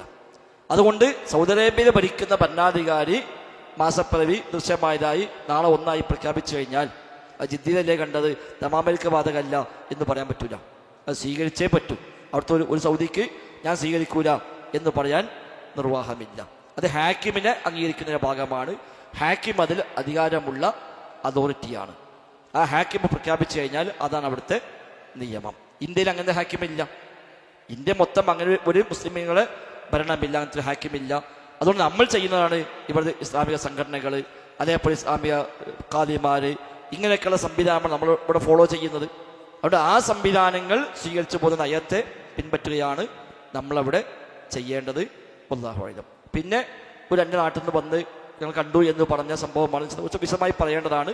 അത് ഇൻഷാ അല്ലാഹ് നമുക്ക് പറയാം. വേറെയും കുറേ ചോദ്യങ്ങളുണ്ട്. അടുത്ത സെഷനിൽ അത് നമുക്കിത് ആദ്യം എടുത്തുകൊണ്ട് വിശദീകരിക്കാം. സംസ്കാരം നടക്കണമല്ലോ. എനിക്കാണ് ലോഹറിന് ശേഷം പോകും വേണം. എന്നോട് തായത്തുകൾ അത് ഞാൻ അല്ലാഹു അഅലം പറയാൻ പറ്റില്ല. ഇസ്ലാം വരുന്ന കാലത്തല്ലേ നമുക്ക്. അപ്പോൾ ഖുർആൻ ദിവസം അനുസരിച്ചാണ് ഇസ്ലാം ഇസ്ലാം വിധിക്കുക എന്നുള്ളത് സ്ഥിരപ്പെട്ട കാര്യമാണ്. ലോകത്തൊന്നിച്ച് വരും. അപ്പം അങ്ങനെ വരുമ്പോൾ ഇൻഷാ അല്ലാഹ് ഇതിനൊരു തീരുമാനം ഇസ്ലാം എടുത്തോളും. അപ്പോൾ നമ്മൾ എടുക്കേണ്ട ആവശ്യമില്ലല്ലോ. അപ്പോൾ പിന്നെ ഹിലാൽ കമ്മിറ്റിയും അതൊന്നും പിന്നെ വേണ്ട. പിന്നെ നമുക്ക് അതിലേക്ക് റോൾ ഉണ്ടാവില്ല. അപ്പോൾ ഈസാ നബി ഇസ്ലാം ഖുർആൻ ദിവസം അനുസരിച്ച് വിധി പറയും. ആ വിധി അനുസരിച്ച് ഉള്ളവർക്ക് പോവുകയും ചെയ്യാം. ഏതായാലും അൽഹംദുലില്ലാഹ് കുറച്ച് കാര്യങ്ങൾ പറഞ്ഞു. ഇനിയും ഒരുപാട് സ്ത്രീകൾ ഒരുപാട് ചോദ്യം വന്നിട്ടുണ്ട്. അതേപോലെ അല്ലാതെയും കുറേ ചോദ്യങ്ങൾ വാട്സപ്പിൽ എപ്പോഴും ഇങ്ങനെ അയക്കുന്നുണ്ട്. ഇൻഷാ അല്ലാഹ് നമുക്ക് മറ്റൊരു സമയം നിശ്ചയിച്ചുകൊണ്ട് നമുക്ക് ഇത് തുടർച്ചയായി തന്നെ ഉള്ള അറിവനുസരിച്ച് നമുക്ക് കൈകാര്യം ചെയ്യാം. അള്ളാഹു നമ്മിൽ നിന്ന് കബൂലാക്കുമാറാവട്ടെ. ബാറക്കല്ലാഹു ഫീനാ ജമീഅ. ളുഹറിന് ശേഷം തജ്വീദിൻ്റെ ഹൽഖുണ്ട്, ഉപയോഗപ്പെടുത്തുന്ന ആൾക്ക് ഉപയോഗപ്പെടുത്താം. അതേപോലെ മറ്റു നിശ്ചയിക്കപ്പെട്ട ക്ലാസ്സുകളൊക്കെ ഉണ്ടാവുകയും ചെയ്യും. നമ്മുടെ ഷെഡ്യൂളിൽ ഇല്ലാത്തൊരു ക്ലാസ് നമ്മൾ സാധാരണ ഇപ്പോൾ ളുഹറിന് ശേഷം ചെറിയ തസ്കിയ ഉണ്ടാവില്ലേ. കഴിഞ്ഞ വർഷം നമ്മൾ ഒരു ദിവസം ഒരു സ്പെഷ്യൽ തസ്കിയ ക്ലാസ് എടുത്തിരുന്നു. നമ്മൾ കുറേ സ്ത്രീകളും ഒക്കെ ഉണ്ടായതുകൊണ്ട് തന്നെ മൊത്തത്തിൽ തൗഹീദും തർബിയത്തും തസ്കിയയും ലഭിക്കുന്ന ഒരു സ്പെഷ്യൽ ക്ലാസ് കഴിഞ്ഞ വർഷം ഒരു ക്ലാസ് ഞാൻ എടുത്തിരുന്നു. ഇൻഷാ അല്ലാഹ് നമുക്കിത് ഇടയ്ക്ക് ഒരു ദിവസം എപ്പോഴെങ്കിലും ആ ക്ലാസ് എടുക്കുകയും ചെയ്യാം. സ്ത്രീകളുടെ ഭാഗത്തിന് കുറേ ചോദ്യങ്ങളുണ്ട്, അതൊക്കെ കിട്ടിയിട്ടുണ്ട്. ഇന്നലെ മിഞ്ഞാനൊക്കെ ഇതുവരെ അയച്ചിരുന്നു. അത് ഇന്ന് സമയം വൈകിയതുകൊണ്ട് നമുക്ക് ഇനി നിർവാഹമില്ല. ഇൻഷാ അല്ലാഹ് ഉത്തരം പറയാം. നാളെയോ മറ്റന്നാളൊക്കെ ആയിട്ട് നമുക്ക് സമയം കണ്ടെത്തി അത് പൂർത്തിയാക്കാം. ഇൻഷാ അല്ലാഹ്. ബാറക്കല്ലാഹു ഫീനാ ജമീഅ. അതാണ് ദീന് ശരിയാവണ്ണം പഠിക്കാനും അത് അമലാക്കി മാറ്റാനും അല്ലാഹു നമുക്കെല്ലാം തൗഫീഖ് പ്രദാനം ചെയ്യുമാറാവട്ടെ. ബാറക്കല്ലാഹു ഫീനാ ജമീഅ. അസ്സലാമു അലൈക്കും വറഹ്മത്തുള്ളാഹി. സുബ്ഹാനക്കല്ലാഹുമ്മ ബിഹംദിക് അശ്ഹദു അല്ലാ ഇലാഹ ഇല്ലാ അൻത അസ്തഗ്ഫിറുക വഅതൂബു ഇലൈക.